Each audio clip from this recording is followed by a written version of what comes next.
Assalamualaikum warahmatullahi wabarakatuh. Waalaikumsalam warahmatullahi wabarakatuh. Bismillahirrahmanirrahim.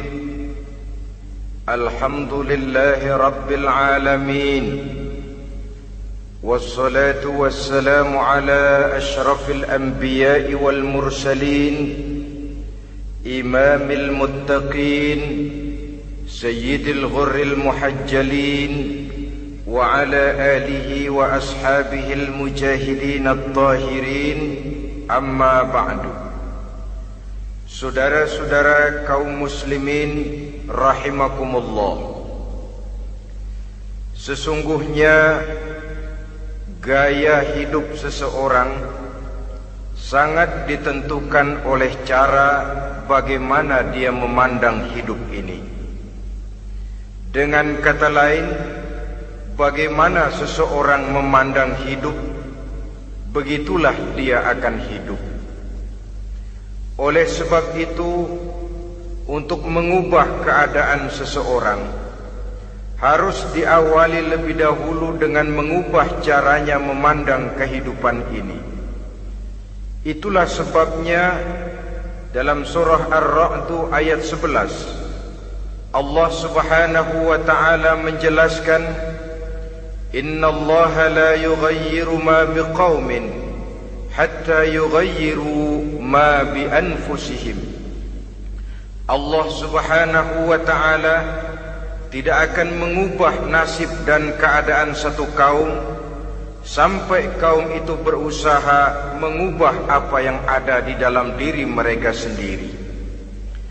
Yang ada di dalam diri itu tentu tidak lain adalah rule of thinking, bahasa kerennya state of mind, kata orang Kulon, cara berpikir, cara memandang kehidupan yang akan sangat mewarnai cara orang menjalani kehidupan itu sendiri.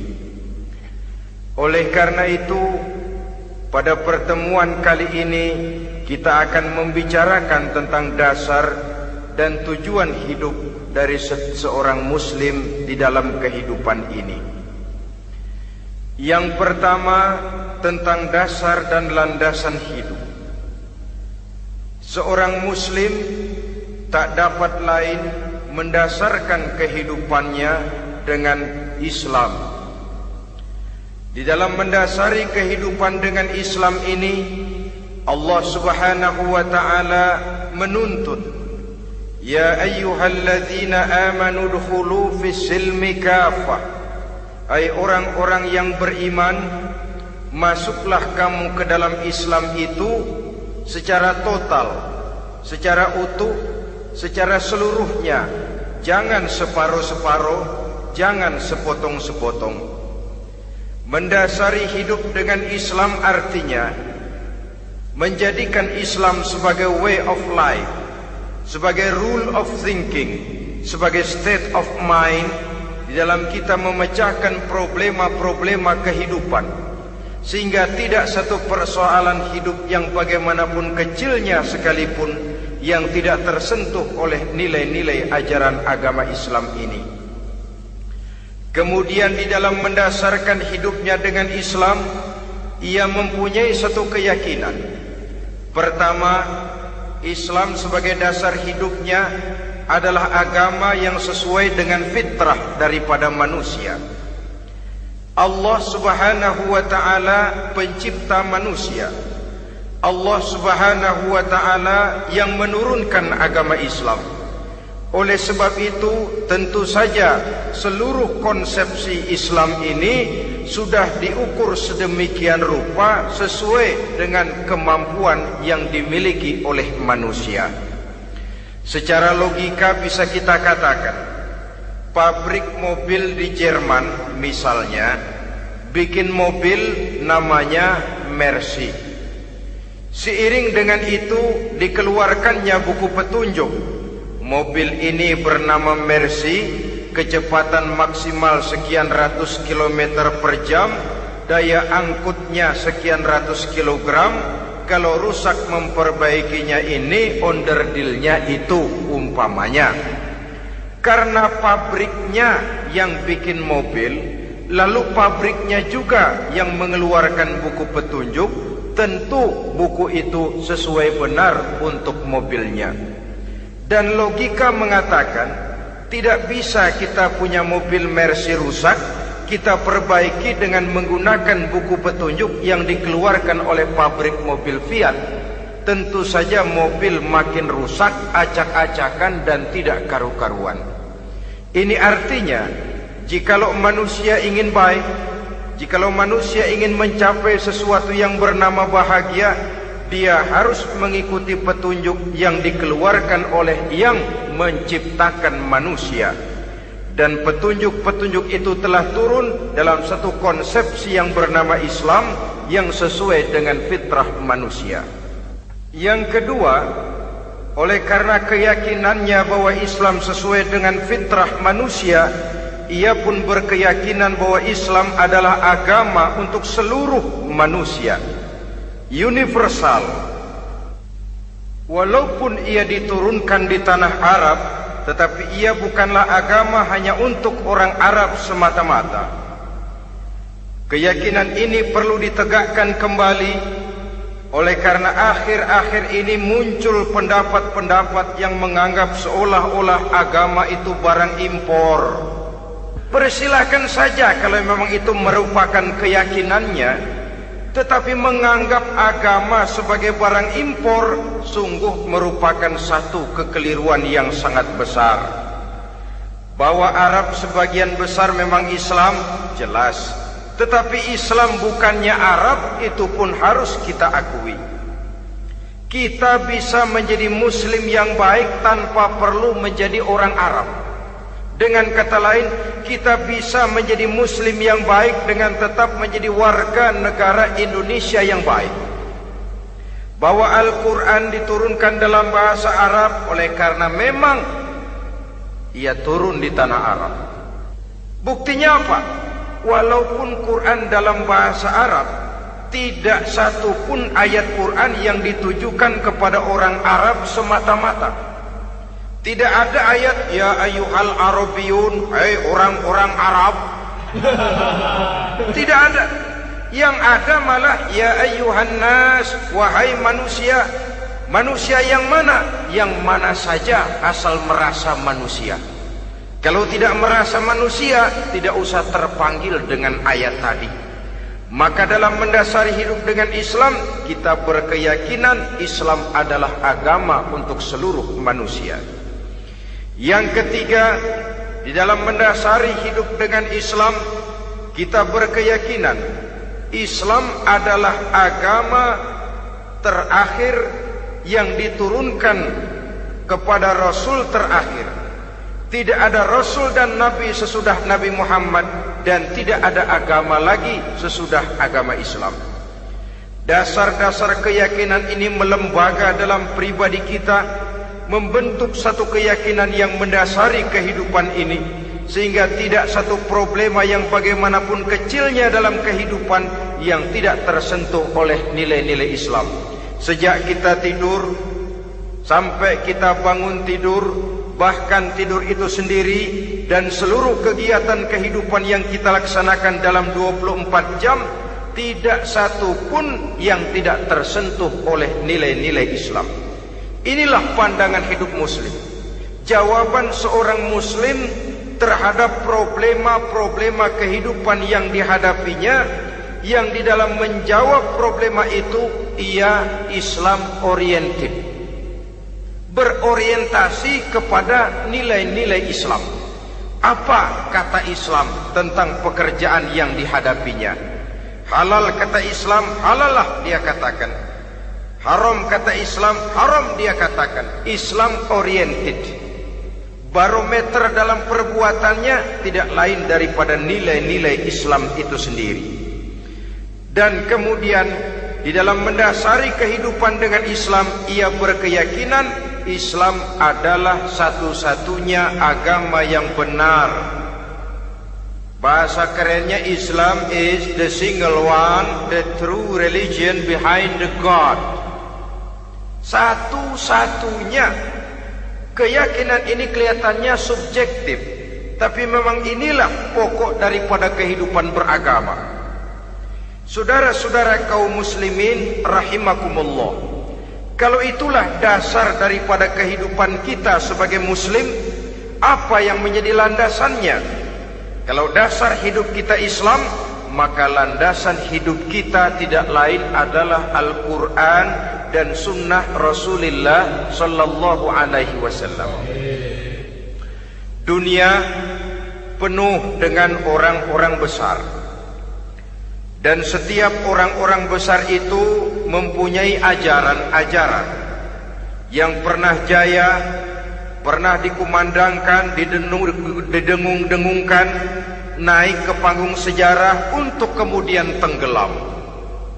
Satu ajaran hanya akan langgeng, satu ajaran hanya akan tahan lama apabila dia turun dari sumber yang serba maha. Kalau dia turun dari manusia, maka sifatnya hanya musim.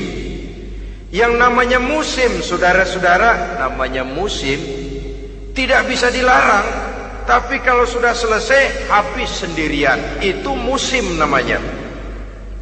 Musim rambutan. Kalau datang musim rambutan, apa bisa dilarang? Gak boleh musim rambutan. Ya tidak bisa, dia akan tumbuh terus. Tapi manakala musimnya habis. Begitulah nasib dari ajaran yang nisbi, relatif dan temporer apabila dia bersumber dari manusia. Maka satu ajaran hanya akan langgeng, tahan lama apabila dia turun dari sumber yang serba maha. Dan itu sudah turun bernama Al-Quranul Karim. Sedangkan sunnah, saudara-saudara, merupakan penjelasan dari apa yang oleh Quran tidak dijelaskan dalam bentuk yang detail, melengkapi apa yang oleh Al-Quran hanya disebutkan dalam bentuk garis besarnya saja. Baik Quran maupun sunnah kita sebut merupakan dasar, landasan yang primer. Sedangkan untuk memahami Quran dan sunnah, kita memerlukan pendapat-pendapat orang yang ahli di bidang itu. Dalam hal ini kita sebut saja dengan ulama. Dan ini merupakan sumber yang sekunder dari landasan hidup kita sebagai seorang muslim. Dua rel ini, Quran dan sunnah, merupakan landasan di mana kereta api Islam ini berjalan. Quran dan sunnah. Saudara-saudara kaum muslimin rahimakumullah, oleh karenanya marilah kita menjadikan Quran dan sunnah ini sebagai imam di dalam kehidupan kita. Bukankah Rasulullah sallallahu alaihi wasallam pernah memberikan pilihan, man ja'alal Qur'ana amamahu qadahu ilal jannah, wa man ja'alal Qur'ana khalfahu saqahu ilan nar. Siapa yang meletakkan Quran di depannya, dijadikannya Quran sebagai imam dan dia sebagai makmum, maka Al-Quran akan membimbing dia ke surga. Ya, surga di dunia ini, lebih-lebih lagi surga di akhirat nanti. Sebaliknya, wa man ja'alal Qur'ana khalfahu, siapa yang meletakkan Quran di belakangnya, dia belakangi ajaran dan konsepsi Al-Quran, dia tinggalkan perintah-perintah Al-Quran, maka Al-Quran yang dibelakanginya itu akan mendorong dia ke neraka. Neraka dunia, lebih-lebih neraka di akhirat nanti. Pilihan terserah kita. Neraka di akhirat nanti, pilihan terserah kita. Jikalau kita mau menjadikan Quran sebagai imam, artinya kita menjadi makmum. Resikonya dimanapun, makmum wajib ikut imam. Imam takbir, makmum takbir. Imam ruku', makmum ruku'. Imam i'tidal, makmum i'tidal. Jikalau Quran imam kita dan kita adalah makmum, maka itu berarti jikalau ke barat komando Quran, ke barat kita pergi. Jikalau ke timur kata Quran, ke timur kita menuju. Jikalau halal kata Quran, halal kita katakan. Jikalau haram kata Quran, haram kita ucapkan. Itu resikonya kita menjadi makmum, menyusun pola hidup yang lebih Qurani. Tapi sebaliknya, ke barat komando Quran, ke timur kita pergi, ke utara kata Quran, ke selatan kita menuju. Halal kata Quran malah kita tidak mau melaksanakannya. Haram kata Quran kita senang bukan main. Artinya kita mau menjadi makmum, dan Quran kita jadikan sebagai makmum, kita sendiri malah mau menjadi imam. Kita paksa konsepsi Al-Quran itu supaya sesuai dengan naluri kemanusiaan kita. Mengotak-atik hukum, menghalalkan yang haram, mengharamkan yang halal. Dikala itu landasan hidup kita sudah goyah, tidak lagi sebagai landasan tempat kita bertolak, tetapi malah menjadi satu landasan yang kita injak-injak. Sesungguhnya saudara-saudara, Quran tidak akan membawa berkah, tidak akan menjadi rahmatun wa shifaun lil mu'minin, menjadi penyembuh, menjadi rahmah bagi orang-orang beriman, apabila yang kita baca itu kita injak-injak di dalam kehidupan.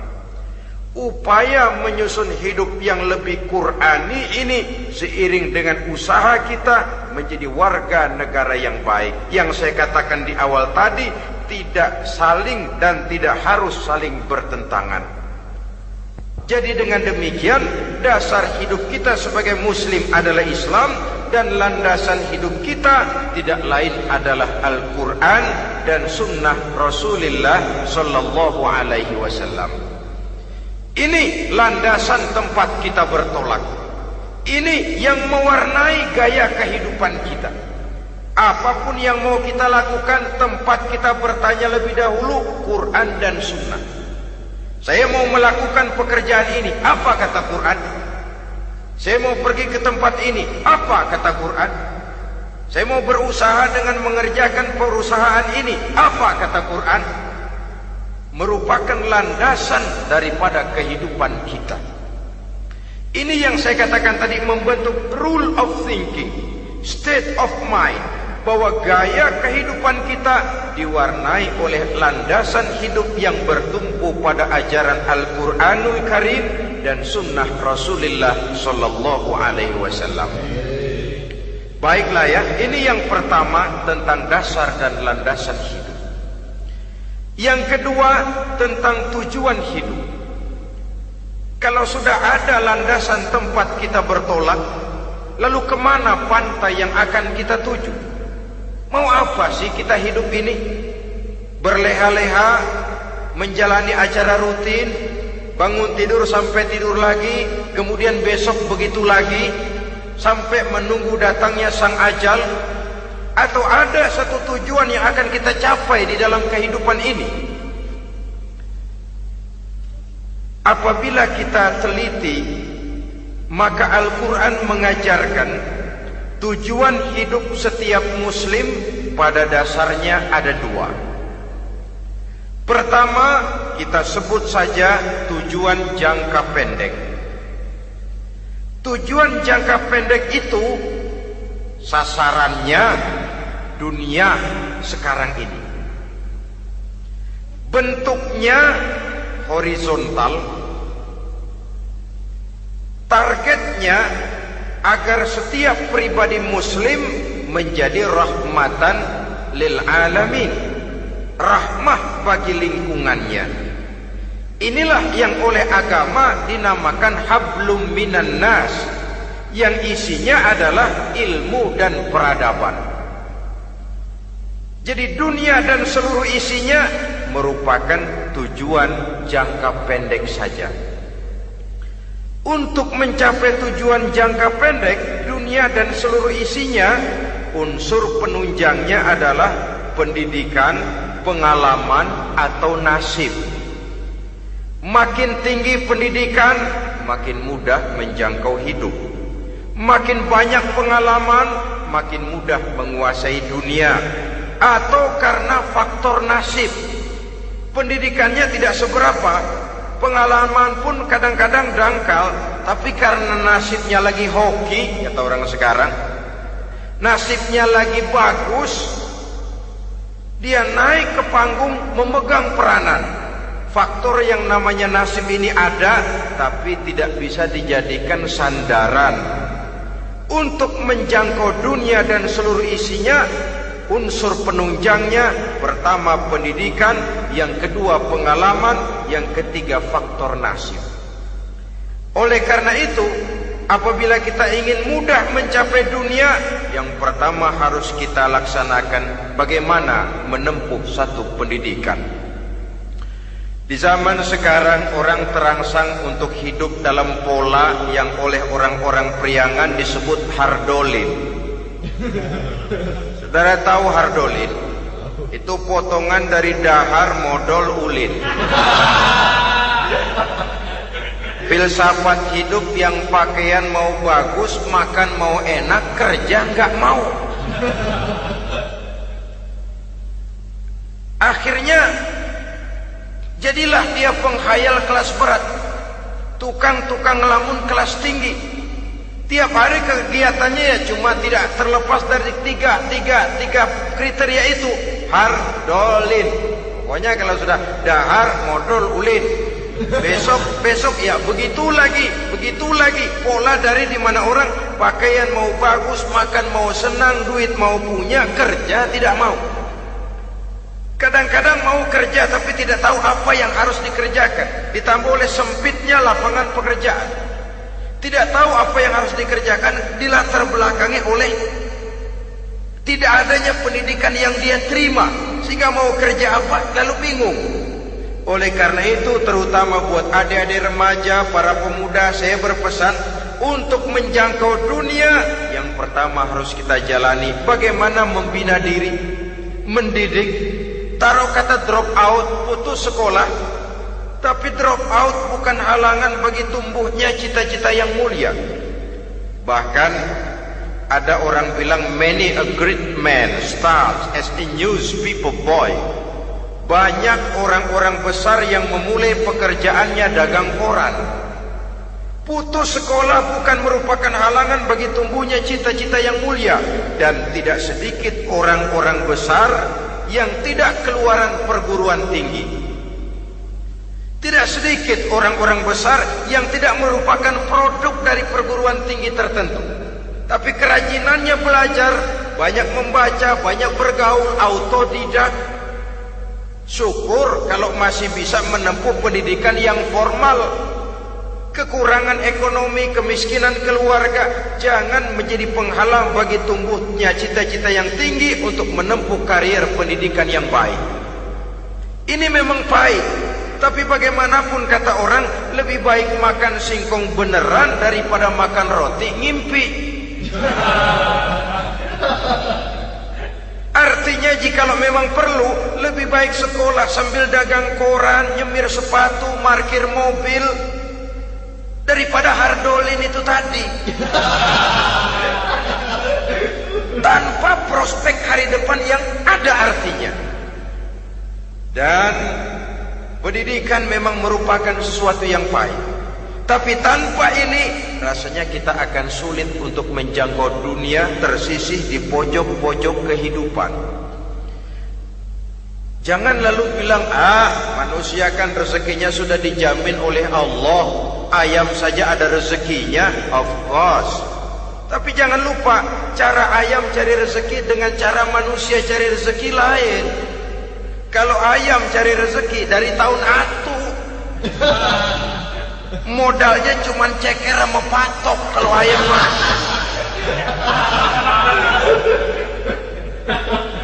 asal bisa nyeker, bisa matok, ayam dapat rezeki.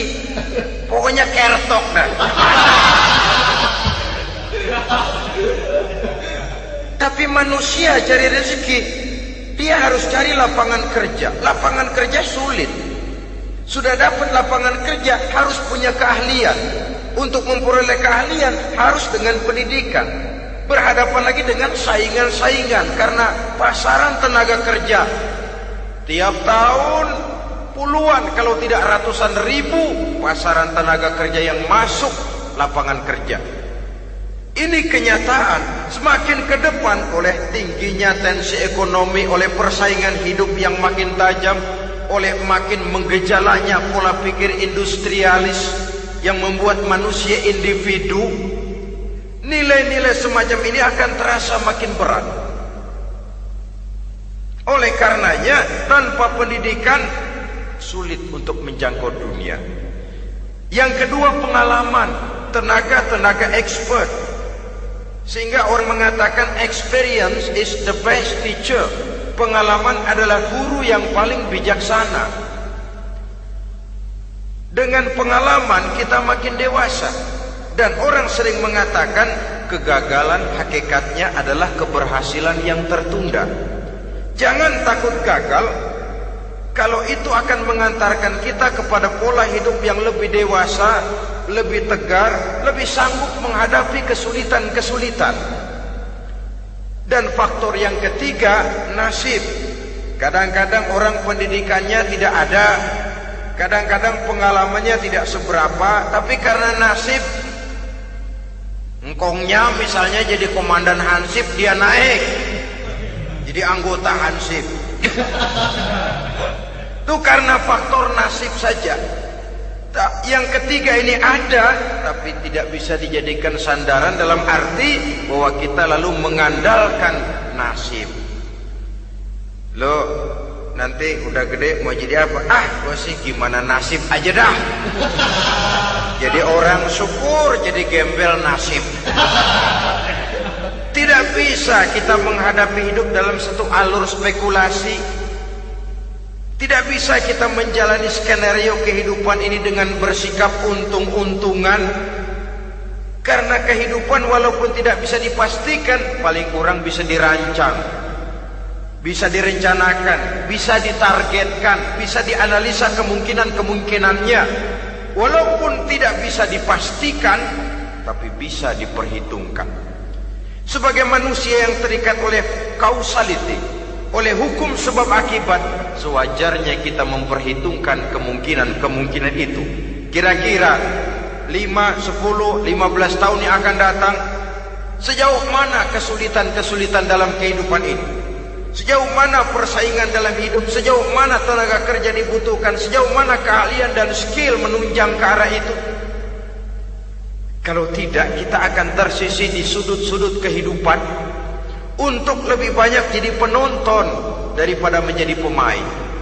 Padahal kita ingin jadi pemain, kita ingin aktif, kita ingin punya peranan karena kita oleh agama dituntut menjadi rahmatan lil alamin, menjadi rahmah bagi lingkungan di mana kita tinggal, mewarnai lingkungan, bukan cuma diwarnai oleh lingkungan itu sendiri. Itu tadi tujuan jangka pendek sebagai tujuan yang pertama. Yang kedua, tujuan jangka panjang. Tujuan jangka panjang ini sasarannya adalah akhirat. Bentuknya vertikal, targetnya adalah mardhatillah atau ridho daripada Allah. Dan ini yang oleh agama dinamakan dengan hablum minallah, tali vertikal yang menghubungkan manusia langsung dengan Tuhannya. Untuk mencapai tujuan jangka panjang akhirat ini, unsur penunjangnya adalah prestasi ibadah. Kalau untuk tujuan jangka pendek, dunia dan seluruh isinya, pendidikan, pengalaman dan nasib memegang peranan yang sangat penting, maka untuk akhirat, pendidikan, pengalaman, nasib tidak punya pengaruh banyak. Unsur penunjangnya adalah prestasi ibadah. Bagaimanapun tinggi pendidikan, bagaimanapun banyak pengalaman, tanpa prestasi ibadah, nol besar kita dalam pandangan Allah Subhanahu wa ta'ala. Saudara-saudara kaum muslimin rahimakumullah, itu sebabnya seorang muslim sholat, puasa, haji, zakat, yang kalaupun ada target dunia itu cuma side effect saja, sekedar satu efek sampingan. Target utamanya tetap tujuan jangka panjang, akhirat dan ridho Allah. Kenapa kita sholat? Untuk mencari ridho Allah. Kenapa kita laksanakan ibadah haji? Untuk mencari ridho Allah. Kita bangun di keheningan malam untuk mencari ridho Allah. Kalau ada akibat dunia, itu cuma akibat sekunder saja. Ada misalnya orang karena tekun ibadah rezekinya lancar, itu baru persekot, baru tanda jadi. Kadang-kadang persekotnya saja sudah nikmat kok, apalagi cashnya, kontannya. Sebaliknya kalau ada orang rajin ibadah rezekinya seret, jangan jadi alasan. Kok lu nggak sembahyang? Alah, tetangga gua rajin sembahyang melarat terus. Ya memang sholat itu bukan dengan target dunia, target akhirat, saudara-saudara. Oleh sebab itu, seorang muslim adalah seorang yang berpandangan luas, berjiwa lapang. Maksudnya apa? Tujuan jangka pendek dan jangka panjang ini harus dia raih kedua-duanya. Ini yang oleh Al-Quran diajarkan agar setiap muslim mencapai fid dunya hasanah wa fil akhirati hasanah. Kebaikan di dunia, kebaikan di akhirat, itu arti hasanah. Jangan macam orang dulu, punya istri dua pergi haji. Yang satu yang muda istrinya namanya Hasanah, yang satu namanya Khadijah. Waktu tawaf keliling Ka'bah, si suami ini nggak bisa doa apa-apa kecuali Rabbana Atina itu. Tiap putaran Rabbana Atina fid dunya hasanah wa fil akhirati hasanah. Putaran kedua Rabbana Atina fid dunya hasanah wa fil akhirati hasanah. Ini istri tuanya yang namanya Khadijah dengerin aja. Akhirnya di satu saat dia colek suaminya, "Bang, mentang-mentang Hasanah bini muda disebutin melulu,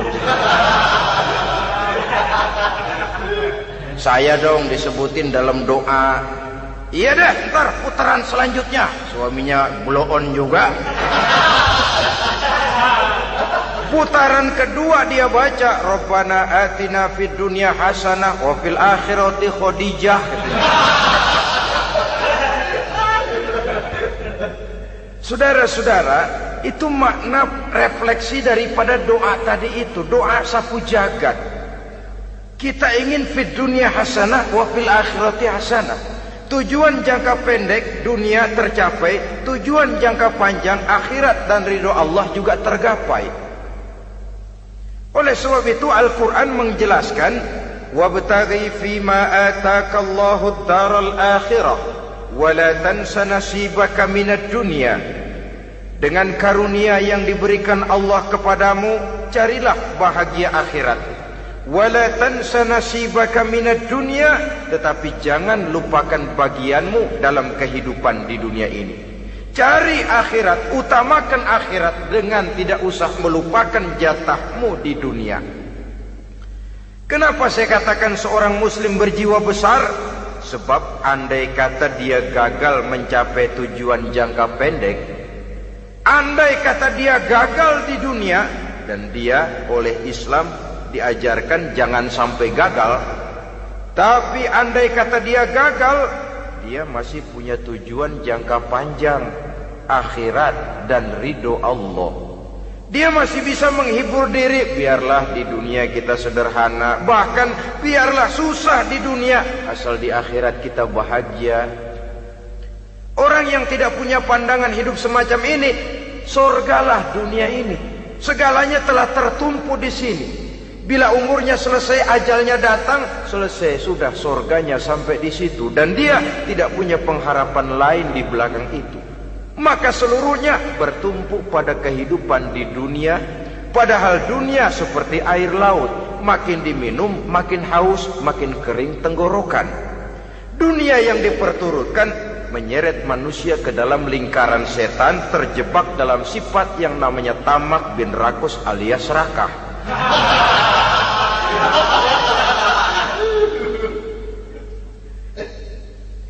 kata dia gagal untuk tujuan jangka pendek, dia masih punya tujuan jangka panjang, akhirat. Dia masih sanggup berkata, biar di dunia kita sederhana, bahkan biar kebelangsak sengsara susah di dunia, asal di akhirat kita bisa bahagia. Kan masih ada harapan. Yang paling bangpak, paling rusak betul, sudah di dunia sengsara, di akhirat celaka. Jadi dunia rumahnya gubuk, pinggir kali miring, asal hujan bocor, utang selebar warung. Bayang kagak, ngaji enggak, puasa enggak, saban malam merit mulu. Saudara hadirin yang saya hormati, lalu kapan mau bahagia kalau sudah di sini susah, di sana akan susah juga. Ini yang pertama, seorang muslim, seorang yang optimis, berjiwa besar, luas pandangan. Kegagalan dia dalam jangka pendek tidak menyebabkan dia melupakan tujuan jangka panjang. Yang kedua, positifnya apa? Cara dia mencapai tujuan jangka pendek diwarnai oleh keyakinan adanya tujuan jangka panjang.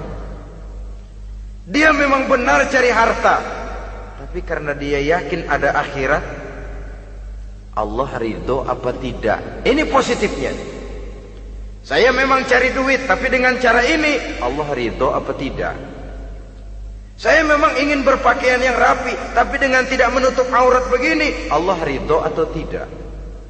Saya memang bergaul menghormati teman, tapi terjebak dalam minuman keras karena menghormati teman, Allah ridho apa tidak. Ini orang yang punya tujuan jangka panjang. Segalanya diberikan bingkai dengan pertanyaan, Allah ridho atau tidak. Keyakinannya terhadap tujuan jangka panjang mewarnai gaya hidupnya di dunia ini, mencapai tujuan jangka pendek tadi. Mau minum, Allah ridho apa enggak ini? Mau makan, yang saya makan Allah ridho apa enggak ini? Pendeknya apapun yang mau dia kerjakan, karena dia punya keyakinan tujuan jangka panjang, dia selalu menimbang terhadap ridho Allah tadi. Jadi tanpa prestasi ibadah, kita nol besar dalam pandangan Allah. Ini nilai manusia yang hakiki di sini. Ini makna inna akramakum indallahi atqakum. Di akhirat nanti kan tidak pernah akan disidang, kamu pendidikan setinggi apa? Tidak. Gelarmu berapa renteng? Profesor, doktor? Tidak.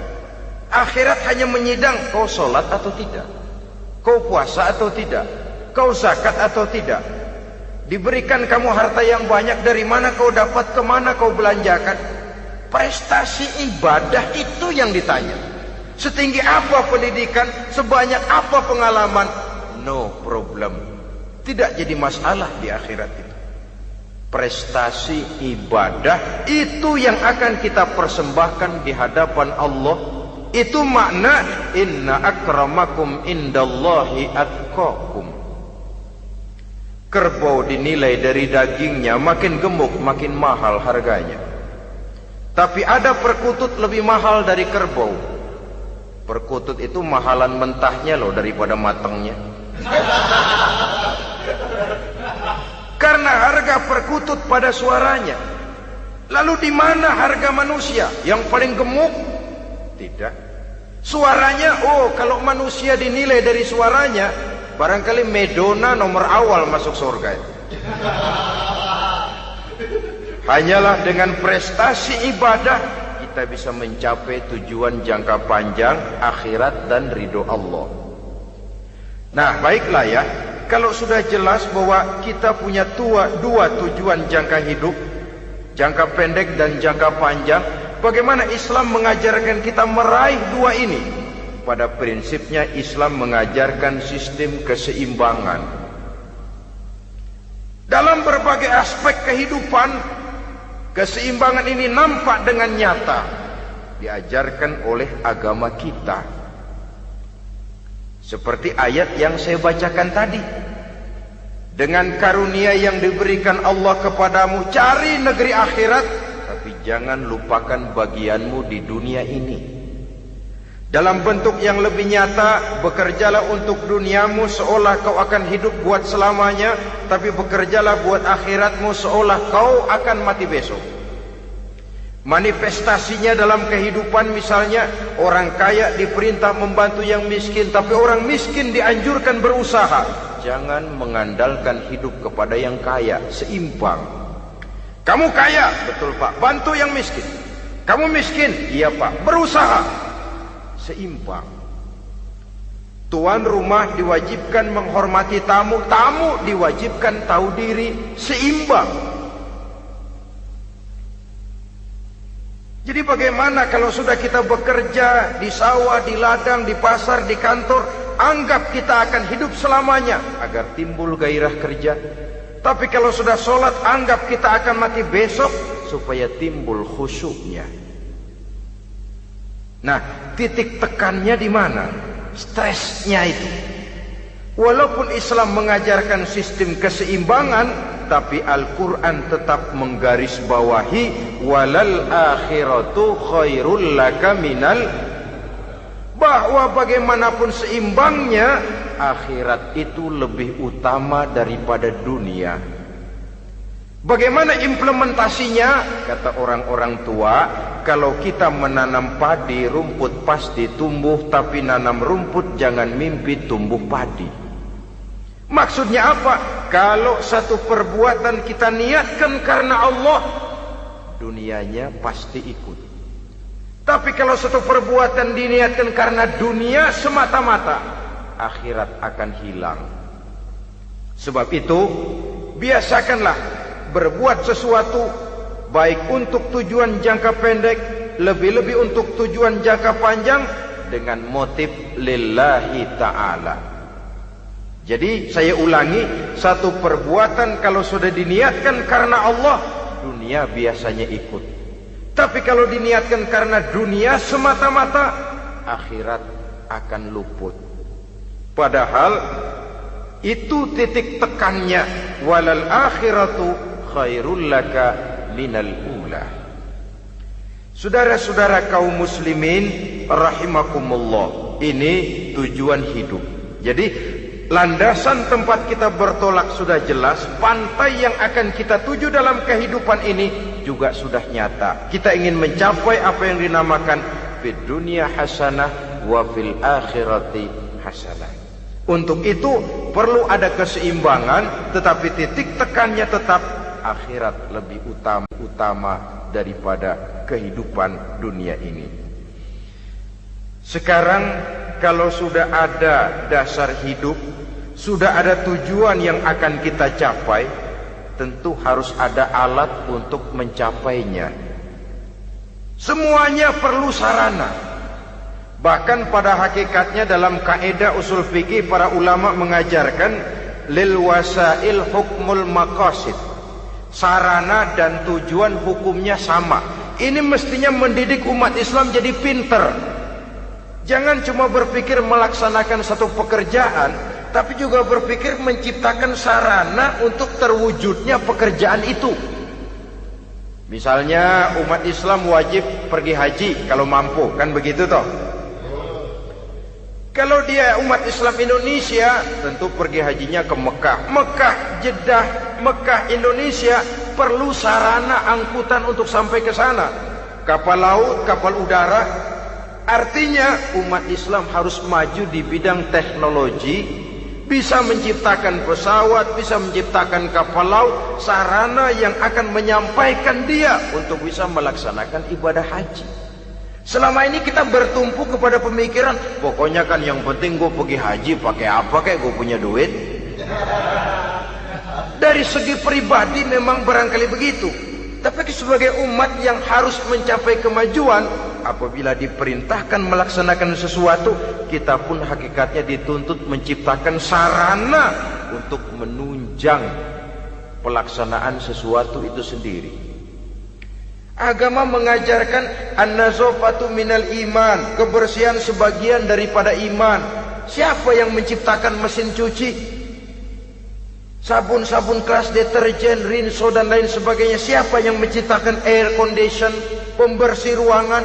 Kita hanya berpikir pokoknya kan bersih, mau pakai apa kek. Kita jarang yang berpikir kepada pewujudan teknologi modern untuk menerjemahkan hadis itu. Syukurlah belakangan ini sudah muncul teknokrat muslim yang dijiwai oleh semangat Al-Quran membuka tabir rahasia konsepsi Islam di lapangan teknologi modern yang makin lama makin menunjukkan tuntutan kebutuhan daripada umat itu sendiri. Dengan demikian, apabila ada tujuan hidup, kita memerlukan alat untuk mencapai tujuan tadi. Supaya tujuan fid dunya hasanah wa fil akhirati hasanah tercapai, apa alat yang harus kita pakai? Kita lihat surah At-Taubah ayat 111 memberikan jawaban. Innallaha ashtara minal mu'minina anfusahum wa amwalahum bi anna lahumul jannah. Sesungguhnya Allah telah membeli dari orang-orang beriman diri mereka, harta mereka, bahwa sesungguhnya bagi mereka adalah surga. Coba kita simak ayat ini sejenak, akan nampak dengan jelas bahwa ayat ini hakikatnya merupakan satu transaksi yang nyata benar antara kita dengan Allah. Transaksi jual beli sudah terjadi, dan itu langsung dengan Allah, tertuang dalam pernyataan Quran. Pembeli Allah, penjual kita orang-orang beriman, dagangannya adalah anfus dan amwal, harganya adalah surga. Itu sudah tanda tangan pernyataan kita siap jual beli ya Allah. Apalagi baiat kita apa? Inna solati wa nusuki wa mahyaya wa mamati lillahi rabbil alamin. Solatku, ibadahku, hidup dan matiku cuma untuk Allah Tuhan seru sekalian alam. Minimalnya 5 kali sehari semalam baiat ini kita ulang dan kita ulang. Kenapa lalu kita tidak konsekuen? Dalam konteksnya dengan persoalan, maka alat hidup kita itu ada 2. Pertama, anfus. Ini bentuk mufrad dari jamaknya, bentuk jamak dari mufrad nafsun. Biasa diterjemahkan dengan diri. Yang dimaksud dengan diri adalah kepribadian. Yang dimaksud dengan kepribadian ialah kekayaan yang kita miliki dalam kepribadian kita. Artinya bisa tenaga, pikiran, konsep, gagasan, wewenang, ide, pangkat, jabatan, kemampuan, keahlian, skill, itu semuanya masuk ke dalam anfus, diri. Sedangkan amwal bentuk jamak dari mufrad malun, biasa diterjemahkan dengan harta. Pengertian di sini ialah seluruh bentuk-bentuk materi yang berada di bawah kekuasaan kita. Bisa rumah, bisa uang, bisa tanah, bisa kebun, bisa pabrik, bisa peternakan, itu semuanya amwal. Nah, baik anfus maupun amwal, diri, tenaga kek, pikiran kek, harta kek, pangkat kek, jabatan kek, wewenang kek, keahlian kek, untuk tujuan jangka pendek harus jadi rahmah bagi lingkungan. Untuk tujuan jangka panjang harus menunjang jalan menuju ridho Allah. Jadi kalau pangkat kita menjauhkan kita dari ridho Allah, itu bukan nikmat tuh, azab. Punya pangkat bukan melakukan kebaikan, malah melakukan kejahatan, setidak-tidaknya berdiri di belakang kejahatan, melindungi perbuatan-perbuatan munkar. Dalam kelas kakap melindungi korupsi, dalam kelas teri jadi backing tukang koprok. Umpamanya itu sudah menyalahi. Alat tidak digunakan untuk mencapai tujuan. Itu untuk tujuan jangka pendek. Lalu amwal, harta, uang, tanah, rumah, kebun untuk tujuan jangka pendek harus menjadi rahmah bagi lingkungan. Sedang untuk tujuan jangka panjang, baik diri maupun harta harus menunjang jalan menuju ridho Allah, harus meningkatkan prestasi ibadah kita kepada Allah Subhanahu wa ta'ala. Malah yang namanya amwal ini tanggung jawabnya lebih berat loh saudara. Kalau saudara diberikan ilmu, sidang akhirat cuma satu. Ilmumu kau amalkan untuk apa? Saudara diberikan umur panjang, pengadilan akhirat cuma bertanya satu, umurmu kau habiskan di mana? Tapi saudara diberikan harta, pertanyaan akhirat dua, hartamu kau dapat dari mana? Kau belanjakan kemana? Dari mananya dan kemananya ditanya, depan belakang. Wah, kadang-kadang kan ada orang hartanya didapat dari jalan yang halal, dibelanjakan di jalan haram. Kerja peras keringat banting tulang setengah mati, begitu dapat duit beli buntutan, muter-muter kertas cari kode. Didapat dari jalan halal, dibelanjakan di jalan haram. Atau didapat dari cara yang haram, dibelanjakan di jalan yang baik. Menang judi, nyumbang pesantren. Nabi mengajarkan innallaha thayyibun la yaqbalu illa thayyib. Allah itu baik dan hanya menerima yang baik-baik saja. Tidak bisa mencuci kain dengan air najis. Kain akan tetap kotor. Saudara-saudara kaum muslimin rahimakumullah. Oleh karenanya masalahnya terpulang kepada kita, pandai-pandailah membagi orientasi. Suatu saat tenggelam kita dalam kesibukan dunia dan seluruh isinya untuk mencapai tujuan jangka pendek. Lain saat tenggelam kita memfanakan diri untuk mencapai tujuan jangka panjang, akhirat dan ridho Allah. Karena kehidupan ini bukan berjalan tanpa batas. Umur ini bukan satu karunia tanpa pertanggungan jawab. Satu saat setuju atau tidak, rela atau terpaksa, kita akan sampai kepada garis finish daripada perjalanan kehidupan dunia ini, yang memang merupakan satu perjalanan panjang, a walking tall.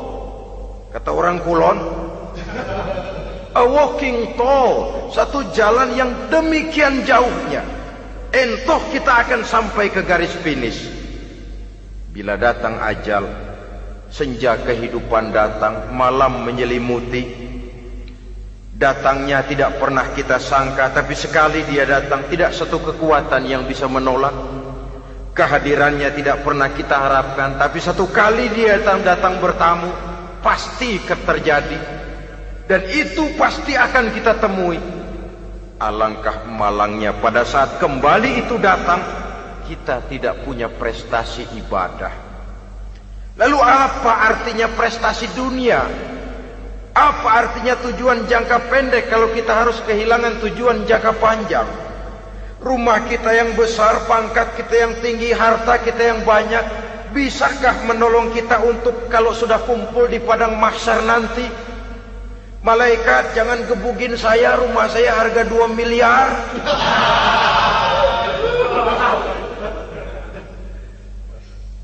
Sudahlah malaikat, damai saja, itu Rolls Royce saya. Pakai saja malaikat, pakai. Kata malaikat, gue budak, gue gak butuh gituan. Hanya prestasi ibadah yang bisa menyelamatkan kita pada kondisi semacam itu. Jadi oleh karena itu saudara-saudara, biar di dunia ini rumah kita besar, mobil bagus, uang banyak, pabrik ada, usaha lancar, asal di akhirat masuk surga aja. Gak apa-apa. Daripada di dunia sengsara, di akhirat neraka, senangnya kapan? Sudah di sini sengsara, di sana kebelangsak. Itu yang orang-orang tua bilang lacur kuda namanya. pelan dipecut, kenceng digentak, setengah mati, serba salah. Kuda kalau bisa ngomong, gue setengah mati, serba salah. Pelan dipecut, kekencengan ditarik, itu yang namanya lacur kuda begitu. Serba salah posisinya.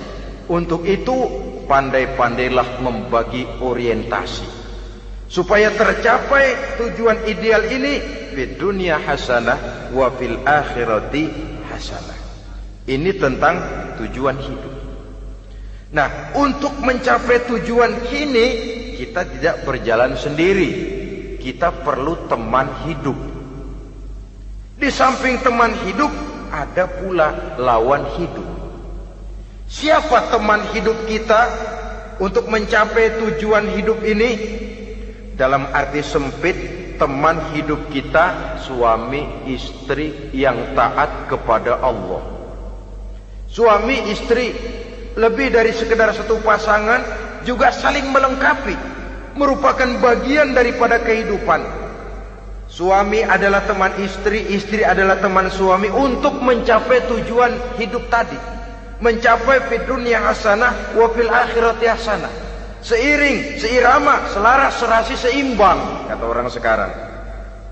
Teman dalam arti sempit. Adapun teman dalam arti luas, setiap orang yang pandangan hidupnya sama dengan kita. Setiap orang yang akidahnya sama dengan kita. Terlepas dari suku bangsa apapun, warna kulit apapun, bahasa apapun, jikalau keyakinannya sama, pandangan hidupnya sama, dia adalah saudara kita dalam artian yang luas. Islam tidak kenal teritorial. Maka tidak ada itu Islam Jepang. Ya walaupun secara formalnya ada, tapi informal Muslim adalah Muslim, diikat dengan akidah. Itu teman hidup. Lalu lawan hidup siapa? Pertama iblis. Dalam segala bentuk dan implementasinya. Yang kedua, setiap orang yang pandangan hidupnya tidak sama dengan kita secara ideologis, itulah lawan hidup kita. Maka yang teman jadikan teman, yang lawan jadikan lawan. Jangan teman dijadikan lawan, lawan dijadikan teman. Itu namanya kopiah dipasang di kaki, pak bakyak naik ke jidat. Wajar kalau kepala lalu jadi benjol. Salah milih teman, salah cari lawan. Salah milih teman, salah cari lawan. Akibatnya kita yang akan susah di kemudian hari nanti. Saudara-saudara kaum muslimin rahimakumullah, oleh karenanya pandai-pandailah dalam hidup ini. Yang teman jadikan teman, yang lawan jadikan lawan. Kalau lawan kita jadikan teman, sementara teman kita jadikan lawan, dan itu yang banyak terjadi dalam praktek kehidupan, kita tidak akan bisa mencapai tujuan karena akan tertarung di kaki sendiri. Nah, ini sajalah yang kita bicarakan pada pertemuan kali ini. Mudah-mudahan ada manfaatnya. Terima kasih atas segala perhatian. Mohon maaf atas segala kekurangan. Usikum wa nafsi bitaqwallah. Wassalamualaikum warahmatullahi wabarakatuh.